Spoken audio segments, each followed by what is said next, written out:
Well, the question is, will Zynga get lots of love this Valentine's Day from analysts? Analysts are expecting to be wowed. Dan Gallagher has a story with us from MarketWatch in San Francisco. He joins us now. Dan, Zynga, the social gaming company, expecting to wow? Tell us. Well, they're going to make their first earnings report since they went public in December. That's going to be after the close today. Right now, Wall Street's looking for a revenue jump of about 55% compared to the same period last year, with a small profit. The biggest question right now, though, is maybe a little less about what those actual numbers will show, but Zynga shares are actually up 32% since Facebook made its IPO filing 2 weeks ago. And with that kind of run-up, there's some concern about, do the numbers have to just be completely outstanding to kind of justify that additional valuation? Hey Dan, at $14 and change, what's the PE ratio on Zynga right now? Do we know? I didn't calculate that out before I came here, Spencer, but it's very high. It's in the 50s or so. That's the maybe price not as high earnings as ratio, if anyone didn't know. I'm sorry? Right. Simon was just saying it's the price to earnings ratio. Right. Right. Yeah, it's high. It's certainly higher than any other stock in the video game category. A lot of people argue Zynga should have that multiple because they're showing a lot more growth than traditional game makers. But even so, when you're talking about a 32% stock run up in 2 weeks, that's going to make people a little bit nervous. Yeah, and one of the other things that George Stahl pointed out to me just before the show was that 29% of the shares outstanding on Zynga are being sold short right now. That could make this into a very volatile situation once we see those earnings figures. Explain how that could work. Well, obviously, when short interest builds up, it's people making a bet one way or another on where a stock's going to go. So quite obviously, if they put out some numbers that might be considered a disappointment, you might see, you normally see the stock go down somewhat. That sell-off could be amplified if the short interest is really heavy. Part of the challenge, though, with Zynga is, whether, depending on how solid the business is that when you have your first earnings report after an IPO, there's a lot of guesswork going into what the estimates actually are because the company's not given prior guidance really, and analysts are still figuring out how to value the business, and this is a very new business model.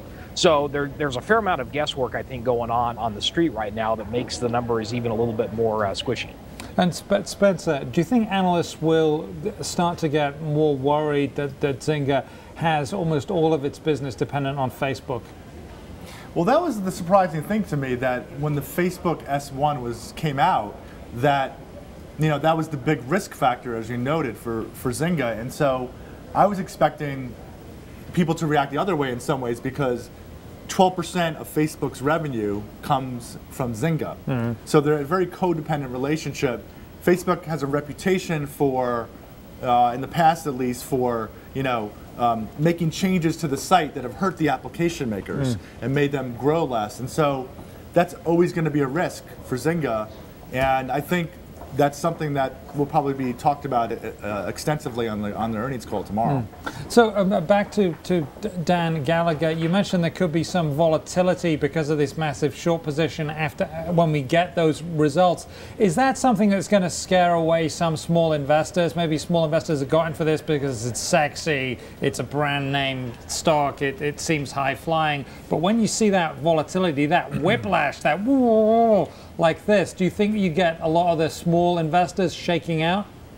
It's possible. It's also possible that it could go the other way. If they had some good numbers, you might see a really big uptick in the stock and get more people into it. That's why a lot of investors tend to stay away from freshly IPO'd stocks, even those with strong business models, because there's a lot of volatility in the first few months. And especially with Zynga and some of these other newly public companies, a lot of the shares are still locked up following the IPO. And with Zynga, we're not going to see that lockup lift until May. And so you have a potential overhang on the shares that can't really be, nullified by strong results. So you kind of have to give it some time to see all those factors play out before you kind of get a sense of where the stock is going to settle. Yeah, I was just going to say one other thing, which is that I think the trading of Zynga in the public markets is also a cautionary tale for investors who have made purchases in the secondary markets, because the peak price of Zynga that it was trading at in the secondary market is actually still above where the stock is trading right now. I've read reports, I've talked to people who've told me that the peak price of Zynga when it was private was 17 bucks a share. So people who bought Zynga when it was private are still actually down. And so I think these stocks are so volatile when they come out in the public markets, and it's really hard to value them. And so, I think, just as much as there's a chance it could go down a lot, that if the numbers are good, it could actually bust above 17. Yeah, and that would make a lot of people happy, wouldn't it, Dan? Especially those people who bought it at 17. That is one of the risks, again, with thinly traded stocks as well. I mean, that really is. And they're thinly traded, and you're buying. A lot of these people are buying these stocks when they don't even have access to their financial information. You don't even know what you're buying. Yeah, and the other thing, Dan, I think you'll play to this. The video game market, whether it be social or otherwise, is brutal. It is a bare knuckle fight every day for market share and for dollars. Am I right? Certainly, and with in the case of Zynga, while they're not trying to sell $60 game discs at a retail store, what they are doing is they have to keep a large amount of servers and infrastructure running to serve these games and make them operate, and they have to convert a certain percentage of the people playing these games, and you don't pay a dime to play Zynga's games. They make their money by selling virtual goods through these games, and they have to keep a certain number of their players, churning through that model. And so, they have their own challenges that traditional game makers maybe don't have, but there's still some challenges.